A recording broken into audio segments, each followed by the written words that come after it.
Episode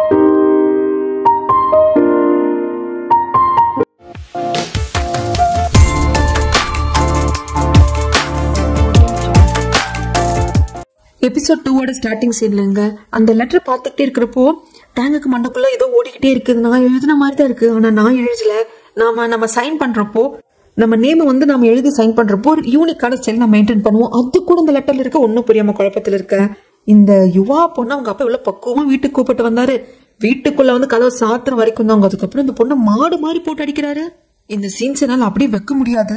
மாட்டை விட மோசமா போட்டு அடிப்பாரு. அந்த பொண்ணோட அந்த ஸ்கூல் பேக்கை புடுங்குறப்ப அந்த பொண்ணு கொடுக்க மாட்டா. அந்த பேகை மட்டும் தூக்கிட்டு அப்படியே உதறப்போ அது புடிச்சிட்டு இருந்த பொண்ணு அப்படியே உதறி போய் கீழே விழுவா.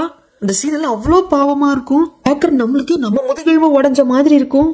இந்த பொண்ணு அந்த புக் ஸ்டோர்ல பார்ட் டைம் ஜாப் பார்த்து கொஞ்சம் பணம் வச்சிருப்பா இல்லையா, அதை இவர் எடுத்துக்கிட்டாரு. அதை எடுத்துக்கிட்டீங்கன்னா நான் அடுத்த வேலை சோறு கூட திங்க முடியாது. அப்படிங்கிறப்போ இந்த பணம் இல்லைன்னா எனக்கு நாளைக்குன்னு ஒண்ணு கிடையவே கிடையாது, கவலைப்பட அந்த கேம்ல விளையாட போறேன், வின் பண்ணேன்னு வச்சுக்கோ, நம்ம ராஜ்யம் தான். அப்படி ஒரு முக்கியமான விஷயம் யுவா, உங்க அம்மா எப்படி என்னை விட்டு கண்டவன் கூட ஓடி போனாலும் அதே மாதிரி நீ எங்கேயும் யாருக்கூடயும் ஓடி போயிடக்கூடாது. அதுக்கு பதில் நல்லா பணக்கார வீட்டு பையனா பார்த்து வளைச்சு போட்டு கல்யாணம் பண்ணிக்கோ. நான் வந்து அப்ப அப்படிங்கிற முறையில அப்படியே உங்க கூட செட்டில் ஆயிடுவேன். நான் செத்தா கூட உன்னை வந்து ஹார்ன் பண்ணுவேன். என்ன பாட்டி இறந்திருக்காங்க அந்த கவலை கூட உங்களுக்கு இல்லையா? அப்படிங்கிறப்போ யார் செத்தா என்ன, நான் வாழணும் இல்லையா, அதுதான் எனக்கு முக்கியம் அப்படின்ட்டு அசால்ட்டா பேசிட்டு அங்கிருந்து போக பாக்குற ஒரு டவுட் வருது. மறுபடியும் ஸ்கூல் பேக் மேல கையை வைக்கிறப்போ அவ்வளவுதான் பணம், எடுத்துட்டு போங்க அப்படிங்கிறப்பதான் இந்த ஆளுக்கு எச்ச டவுட்டே வருது. அப்புறம் பேக நல்லா வாங்கி புடுங்கி பார்த்தா அதுல இன்னும் நிறைய பணம் இருக்கும்.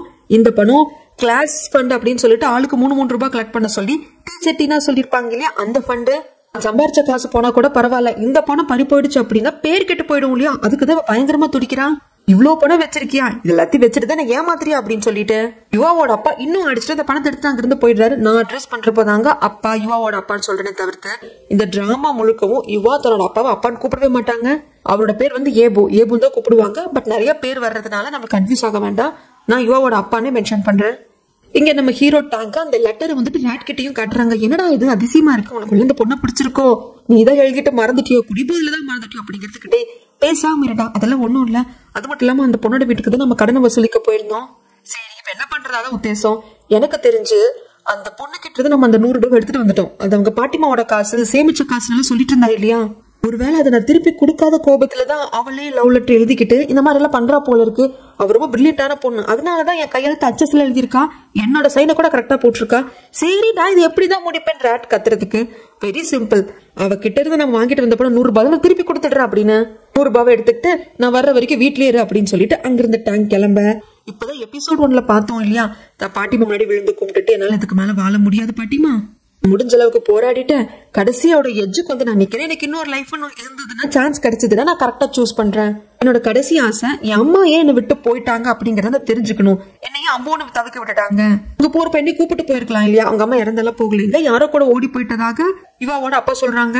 அம்மாக்கு நாம கூட வேண்டாதவளா போயிட்டோமே அப்படிங்கிற மாதிரி எல்லாத்தையும் அந்த லெட்டர்ல எழுதிட்டு கையில ஒரு கத்தியோட இந்த போஸ்ட் பாக்ஸ்ல கொண்டு போட்டிருப்பாங்க. ஏன் இந்த போஸ்ட் பாக்ஸ்ல போடுறாங்கன்னா இவங்களுக்கே எழுதிட்ட லெட்டர் ஃபியூச்சர்ல இந்த லெட்டர் இவங்களுக்கு வந்து சேரும். அதனால அந்த ஈவெண்ட் நடத்துறாரு இல்லையா அந்த ஓனரோட ஒய்ஃப், அந்த போஸ்ட் பாக்ஸ்லயே கொண்டு போடுறாங்க. நாலு பின் இந்த லெட்டர் இவங்களுக்கே வந்து சேர்றப்போ ஒருவேளை உங்க அம்மா இருந்தாங்கன்னா பக்கத்துல அவங்க ரிசீவ் பண்ணலாம், இல்லைன்னா உங்க அம்மா கிட்ட கொடுக்கலாம் அப்படிங்கிற மைண்ட் செட்ல தான் போடுவாங்க. அப்படி அந்த போஸ்ட் பாக்ஸ்ல லெட்டர் போடுறப்போ பூனை குறுக்கால போகலையே உங்க காலை சுத்தி. அந்த சமயத்துல இவ எங்கேயும் மறைஞ்சால போயிருக்க மாட்டாங்க, அங்கதான் நிப்பாங்க. இந்த பக்கம் டேங்க் பணத்தை எடுத்துட்டு அதை யுவா வீடு தெரியும் இல்லையா, யுவாவை பார்த்து கொடுக்கலான்னு வர்றப்போ வீடே கலைஞ்சு கிடக்குது, ஏதோ தப்பா இருக்கு அப்படிங்கறது நல்லாவே டேங்குக்கு புரியுது. அது மட்டும் இல்லாம யுவா எங்க போயிருப்பா அப்படிங்கறதும் புரியுது. ஏன்னா யுவாவை பத்தி தெரியலனாலும் யுவாவோட அப்பாவை பத்தி டேங்குக்கு நல்லா தெரியும். இந்த ஆள் எப்ப பார்த்தாலும் கேம்பிளிங் விளையாடுவான், எந்தெந்த இடத்துல போய் கேம்பிளிங் விளையாடுவான் அப்படிங்கிறது கூட தெரியும். ஏன்னா அங்கெல்லாம் போய் கடை கொடுத்துருக்காங்க இல்லையா அப்பாவ மூலியமாக. அதனால அங்கிருந்து அவர் அடிச்சு புடிச்சு கிளம்ப எக்ஸாக்டா சந்தேகப்பட்ட மாதிரி அந்த இடத்துக்கு தான் யுவா வந்து நிக்கிறான். அங்க இருக்கிற மத்தவங்க எல்லாம் அந்த பொண்ணு அலங்கோலமா கத்தியோட வரதை பார்த்து பயந்துடுவாங்க. ஒரே போடுதான், அவங்க அப்பாவே கொண்டுட்டு தன்னையும் கொண்டுக்கலாம் அப்படிங்கிற மைண்ட் செட்ல தான் வந்திருப்பான். ஆனா அவங்க அப்பா தப்பிச்சிருவான். அதுக்கு காரணம் டேங்க் தான். கரெக்டான டைமுக்கு வந்து டேங்க் வந்து பிடிச்சிருவாரு. டேங்க பார்த்ததும் விடு ஏன் இப்படி எல்லாம் பண்ணிட்டு இருக்க அப்படின்னு சொல்லி கேட்கறதுக்கு யுவாவும் பேச்ச கேட்கற மாதிரி இல்ல, டேங்கும் விடுற மாதிரி இல்ல. கடைசியில யுவாவோட அப்பா அங்கிருந்து ஓடிடுவாங்களா. பயங்கர கோவத்துல இருந்தாலும் எங்க போனாலும் கத்தியால குத்தியே தீர்வேன் அப்படின்னு சொல்லிட்டே வர்றப்போ தடுக்க முயற்சி பண்ணிட்டே வராருட்டாங்க. இல்ல இது சரி கிடையாது, உன் லைஃப் ஸ்பாயில் ஆயிடும், நீ நல்லா படிக்கிற பொண்ணு புரிஞ்சுக்கோட்டு வரப்போ உனக்கு என்னடா தெரியும் என்ன பத்தி, எதுக்குடா பேட வந்துட்டு இருக்கு அப்படின்னு கத்திட்டு பிரிட்ஜ் மேல நடந்து போயிட்டே இருப்பாங்க. இந்த பொண்ணை சமாளிக்கவே முடியல டேங்கால. கடைசியில டேங்க் சொல்லுவாரு, இதை பாரு யுவா, நீ சாகணும்னா செத்துப்போ, ஒரே சமயத்துல முடிஞ்சிடும், ஆனா அந்த சாவு ஒருத்தா நல்லா யோசிச்சுக்கோ, இவ்வளவு தூரம் நீ கடந்து வந்திருக்க, ஒரே செகண்ட் நீ செத்து போயிட்ட அப்படின்னா அந்த எல்லா முயற்சியும் நீ கடந்ததெல்லாம் வேஸ்டா போயிடும். ரெண்டாவது, உங்க அப்பாவை கொண்டுட்டேன்னா உன் லைஃப் எங்க போய் முடியும்? ஜெயில தான். கடைசியில ஜெயில உட்காந்து ஃபீல் தான் பண்ணுவேன். அதுக்கு இவனை கொல்லாமே இருந்திருக்கலாமே, நம்ம லைஃப் நல்லா இருந்திருக்குமே, அட்லீஸ்ட் நமக்கு இன்னொரு சான்ஸ் கிடைச்சிருக்குமே, அப்புறம் தான் ஃபீல் பண்ணுவேன். அதனால தான் நான் பேசிட்டு இருக்கேன் அப்படிங்கிறப்ப இப்படி எல்லாம் பேச பேச கொஞ்சம் யுவா காம் டவுன் ஆகுறா. ஆனா அதுக்குள்ள பிரிட்ஜ்ல ரோந்து பண்ணில இருந்த 2 போலீஸ் பாத்துட்டாங்க. ஸ்டேஷனுக்கு கூப்பிட்டு வராங்க. அவங்க 2 பேரையும் கொஞ்சம் சந்தேகமா இருக்கிறதுனால இந்த கேம்லிங் நடக்கிற இடத்துல கத்தி எடுத்துட்டு ஒரு பொண்ணு வந்தா, இவரை வந்துட்டு காயப்படுத்த ட்ரை பண்ணா அப்படின்னு சொல்லிட்டு போலீஸ்க்கு கம்ப்ளைண்ட் போயிருக்கும். அதனால போலீஸ் யுவாவோட அப்பா உட்கார வச்சு விசாரிச்சுட்டு இருக்காங்க. ஆக்சுவலா லைட்டா கத்தியால ஷோல்டர்ல வந்து அடிபட்டு இருக்குங்க. யுவா பண்ண அந்த விஷயத்தால அவங்க அப்பாவுக்கு அடிபட்டு இருக்கு. அதை பத்தி விசாரிச்சுட்டு இருக்கிறப்போ, என் பொண்ணு ஒரு பைத்தியக்காரிங்க, அவன் எப்போ ஒரு ஹாலுசினேஷன்லயே இருப்பா, என்னமோ கற்பனை உலகத்துல இருப்பா, எனக்கு அவளுக்கு கொஞ்சம் சண்டை, அதுலதான் இப்படி ஆகி போச்சு அப்படிங்கிறப்போ இந்த ஸ்டேஷனுக்கு தானே இந்த 2 கான்ஸ்டபிள் யுவாவையும் டேங்கையும் கூப்பிட்டு வந்துட்டு இருக்காங்க. அங்க வந்ததும் யுவாவால முடியல, டேய் அவனே இவனேன்னு சொல்லிட்டு இந்த வார்த்தை தான் அந்த வார்த்தை தான் இல்ல, அவங்க அப்பாவை திட்டிட்டு இங்கேயே கொள்றேன் அப்படிங்கிறப்போ போலீஸ் ஸ்டேஷன்ல எல்லாரும் இப்படி பண்றாரு அப்படிதான் டேங்குக்கு இருக்கு கண்ட்ரோல் பண்றாரு. அவரு தான் யுவாவை, என்னாச்சு இந்த பொண்ணுக்கு ஏன் இப்படி நடந்துக்கிறோம் அப்படிங்கிற பாருங்க சார், நீங்களே பாக்குறீங்க இப்படிதான் சார் நடந்துக்கிட்டா அப்படின்னு சொல்லிட்டு இந்த விஷயத்தையும் தனக்கு சாதகமா பயன்படுத்திக்கிறதுக்கு யுவாவோட அப்பா நினைக்க டேங்குக்கு புரிஞ்சு போச்சு. சோ டேங்க் வந்து சொல்றாரு, சார் இவன் நல்லா படிக்கிற பொண்ணு, இந்த ஸ்கூல்ல தான் படிக்கிறோம், நான் இவன் கிளாஸ்மேட் தான், இவனுக்கு கொஞ்சம் டிஸ்டர்பா இருக்கா, அது தவிர்த்து வேற எதுவும் இல்ல, இது ஃபேமிலி மேட்டர் சார், நான் இவளை பாத்துக்கிறேன் அப்படிங்கிறப்போ, அப்படியாப்பா நிஜமாவா? ஆமா சார் நான் பாத்துக்கிறேன் அப்படிங்கிறப்ப, சரி இந்த பொண்ணை கூப்பிட்டு வீட்டுக்கு போ அப்படிங்கிறாங்க. உடனே இவங்க போனதுக்கு அப்புறமாக அவர் எப்படியோ தட்டி எழுதிட்டு வந்துட்டாரு. டேங் வந்து யுவாவை, இந்த யுவாவோட அப்பாவை கிளம்பி பாக்குறப்போ, இல்ல நீங்க உட்காருங்க, உங்ககிட்ட கொஞ்சம் விசாரிக்க வேண்டியது இருக்கு அப்படின்னு சொல்லி அங்கே உட்கார வச்சுக்கிறாங்க. அதுக்கப்புறம் டேங்கும் யுவாவும் வீட்டுக்கு நடந்து வந்துட்டு இருப்பாங்களா. அந்த சமயத்துல புக் ஸ்டோருக்கு பக்கத்துல தான் இந்த போஸ்ட் பாக்ஸ் இருக்கும். அந்த போஸ்ட் பாக்ஸ்க்கு கீழே படிக்கட் மாதிரி போகும். கீழே வந்து ஒரு ஆறு ஓடிட்டு இருக்கோங்க. அந்த ஸ்டெப்ஸ்ல உட்காந்து யுவா ஃபீல் பண்ணிட்டே இருக்கிறப்போ பக்கத்துல டேங்க் வந்துட்டு, நான் ஏன் உன்னை தடுத்து நிறுத்தினேன், தப்பு செய்ய விடாம தடுத்தேன் அப்படிங்கிறது எனக்கு இப்பவும் புரியல, ஆனா எனக்கு உன்னை பாக்குறப்ப பாவமா இருந்தது, உனக்கு லைஃப்ல ஒரு சான்ஸ் இருக்கு, தேவையில்லாத வேலைகளை பண்ணி ஃபியூச்சருக்கு எடுத்துக்காத, நீ இந்த இடத்த விட்டு போயிடு, இந்த இடம் சரி கிடையாது, நீ நல்லா படிச்சு யூனிவர்சிட்டி போறப்போ இந்த இடத்த விட்டு போயிடு அப்படிங்கிறப்போ, அதெல்லாம் முடியுமான்னு தெரியல, என்னால படிப்பே முடிக்க முடியுமான்னு தெரியல அப்படிங்கிறப்போ, என்ன உங்க வீட்டுல இருந்து அந்த பாட்டிமாவோட 100 ரூபாய் எடுத்துட்டு வந்துட்டு இருந்தானு நான் திருப்பி கொடுத்துட்டேன் அப்படிங்கிறப்போ, அந்த பொண்ணும் பிரச்சனை இல்ல, டீச்சர் டீனா கிளாஸ் ஃபண்ட் கலெக்ட் பண்ண சொன்னாங்க, அதையும் எங்க அப்பா எடுத்துட்டு போயிட்டான், நான் எப்படி அவங்க மூஞ்சில எல்லாம் முழிப்பேன், நான் திருடிட்ட தானே நினைப்பாங்க அப்படிங்கிறப்போ, இது பாரு நீ அதை பத்தி கவலைப்படாத, டீச்சர் கிட்ட நான் சொல்லிக்கிறேன், நான் எடுத்தேன்னு சொல்லிக்கிறேன், இல்லன்னா அந்த பணத்தை நானே கொடுக்குறேன் அப்படின்னு சொல்லிட்டே இருக்கு, இதெல்லாம் நீயா பண்ணும் அப்படின்னு சொல்லிட்டு இவா பாட்டு கிளந்து வருவா. டேங்கும் சரி இவளை பின்னாடி சமாதானப்படுத்திக்கலாம், கிளாஸ்ல பேசிக்கலாம்னு சொல்லிட்டு வீடு வரைக்கும் வந்ததும் இவா உள்ள போனது கதவை சாத்தலாம் அப்படிங்கிறப்போ, அங்க சிகரெட் பட்டெல்லாம் கிடக்குது, அது இவனுக்கு ஏதோ சந்தேகத்தை கொடுக்குது. அதை பார்த்ததும் இவா, ஒரு நிமிஷம், உங்க அப்பா சிகரெட் பிடிப்பாரா? இல்ல பிடிக்க மாட்டாரு. அப்போ இங்க யாரும் வந்திருக்காங்க, எனக்கு தெரிஞ்சு உள்ள கடனை கலெக்ட் பண்றவங்க இருப்பாங்க, வா போலாம் அப்படிங்கிறப்போ, அதை பத்தில எனக்கு பயம் கிடையாது, அவங்கள பார்த்து பயப்பட மாட்டேன், இத பாரு வந்திருக்கிறது பாபாவோட ஆட்களா இருப்பாங்க, அவனுங்க கடனை கேட்டு உன்னை அடிச்சு துன்புறுத்தினா பரவாயில்ல, உன்னை தூக்கிட்டு போயிடுவானுங்க, புரிஞ்சுதா அப்படின்னதும் அப்போதான் யுவாக்கு பயம் வருது. டேங்க கூட சேர்ந்து வர்றதுக்கும் சம்மதிக்கிறான். யுவாக்காக வெயிட் பண்ணிட்டு இருந்தாங்க. இவங்க 2 பேரும் ஓடுறத பாத்துடுறாங்க. யுவா ஒரு இடத்துல பத்திரமா ஒழிய வச்சுட்டு, நீ வெளியே வந்துடக்கூடாது அப்படின்னு சொல்லிட்டு டேங் அவங்க துரத்திட்டு வராங்க. ஒரு அடித்தடி ஆகுது. அதுக்கப்புறம் எந்த இடத்துல யுவாவை வந்து ஒழிய வச்சுட்டு போற டேங் அங்க வராங்க. அங்கிருந்து யுவாவை கூப்பிட்டு இவர் வீட்டுக்கு கூட்டிட்டு வந்துடுறாரு. வந்ததுக்கு அப்புறமாக யுவாவோட கையெல்லாம் பார்த்தா நிறைய அடி தழும்பெல்லாம் இருக்கு.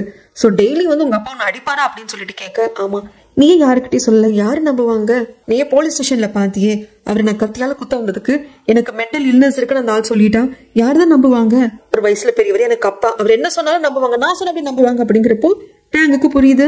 ஆனா இப்போ என் அப்பா வந்து என்னோட கவலை கிடையாது, என் பிரச்சனையும் கிடையாது, நான் எப்படி மத்த ஸ்டூடெண்ட்ஸ என் டீச்சர் டீனா வந்து நான் மீட் பண்ணுவேன், ஃபேஸ் பண்ணுவேன்னு எனக்கு தெரியல, அவங்க என்னை பத்தி என்ன நினைப்பாங்க அப்படிங்கிறப்போ, கிளாஸ் ஃபண்ட் தானே, அதை நான் பாத்துக்கிறேன் அப்படின்னு சொல்ற சமயத்துல, இல்ல நீ எதுக்கு கொடுக்கணும், அது என் பிரச்சனை தானே, நான் பாத்துக்கிறேன் அப்படின்னு சொல்லிட்டு இவா சொல்லுவா.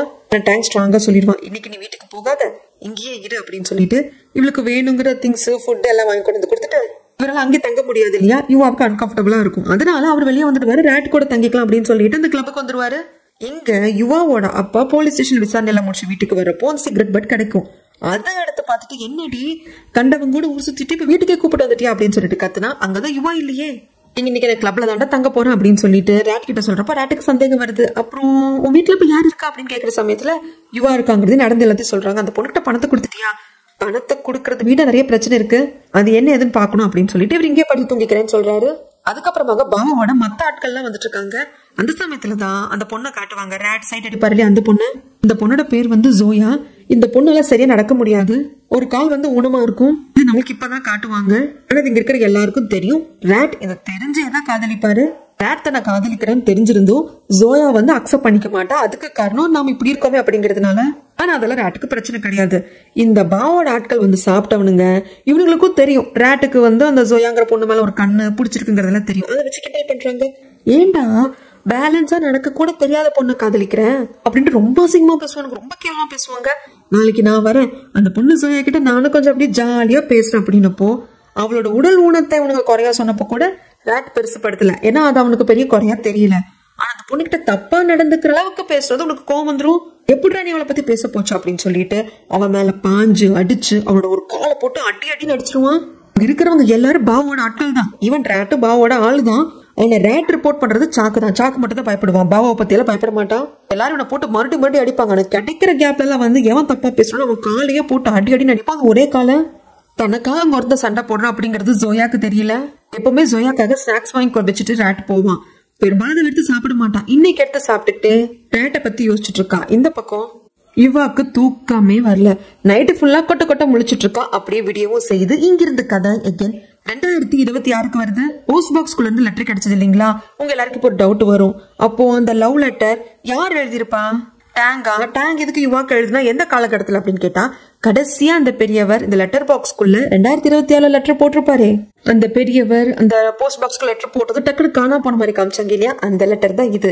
எஸ், நீங்க எல்லாரும் சந்தேகப்படுறது கரெக்ட் தான். அந்த பெரியவர் வேற யாரும் இல்ல, அவர் தான் டேங்க். 2026 இருக்கிற ஃபியூச்சர் டேங்க். அந்த டேங்கோட லவ் லெட்டர் தான் கிடைச்சிருந்திருக்கு. அப்போ இப்போ 2026 லெட்டர் கிடைச்சது இல்லையா இவங்களுக்கு நீனாவுக்கு? இது என்னன்னா அந்த சூசைட் நோட்டு. நம்ம ஹீரோயின் இவன் எழுதியிருப்பாங்க இல்லையா, பாட்டிமா நல்லா வாழ முடியல, எனக்கு இன்னொரு சான்ஸ் கிடைச்சா நல்லா இருக்கும், என் அம்மாவை பார்க்க முடிஞ்சது அப்படின்னா நல்லா இருக்கும், எங்க அம்மா ஏன் இப்படி விட்டு போனாங்கன்னு கேட்கலாம்னு சொல்லிட்டு அந்த லெட்டர் தான் இவங்களுக்கு கிடைச்சிருக்கு. இவங்க படிக்கிறாங்க. இந்த சூசைட் நோட் மாதிரி இருக்கு.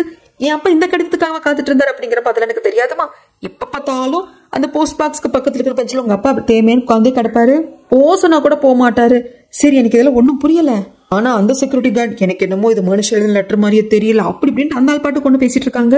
அது மட்டும் இல்லாம அந்த லெட்டர்ல நம்ம இவன் எழுதிருப்பாங்க இல்லையா, அந்த மெய்வான் டவுன் விட்டு என்னால போக முடியல அப்படின்னு சொல்லிட்டு மெய்வான் டவுன் அது எங்க இருக்குங்கிறப்போ ரெண்டு பேருக்கு ஒண்ணு புரியல. அந்த சமயத்துல போலீஸ் கிட்ட இருந்து கால் வருது. இங்க இருக்கிற போலீஸ் கிட்ட எல்லாம் கம்ப்ளைண்ட் பண்ணப்போ அவங்க அக்கம் பக்கத்துல தேடி இருப்பாங்க. பெரியவர் கிடைக்கல, அவனோட அப்பா கிடைக்கல.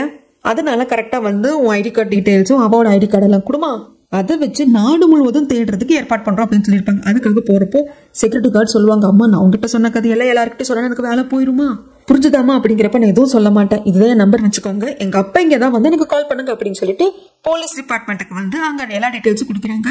அப்பாவோட ஐடி கார்டு கொடுமா, எனக்கு வந்து ஐடி நம்பர் வேணும் அப்படிங்கிற சமயத்துல அது என்கிட்ட இல்லையே, சரி உன்னோடது கொடு, உன் ஐடி கார்டை வச்சு அவரும் அப்பா தானே, கண்டிப்பா அவரோட போட்டோவே அவரோட டேட்டாவே நம்ம எடுக்க முடியும் அப்படிங்கிறப்போ நான் வந்துட்டு இவங்க ஐடி கார்டு கொடுக்குறாங்க.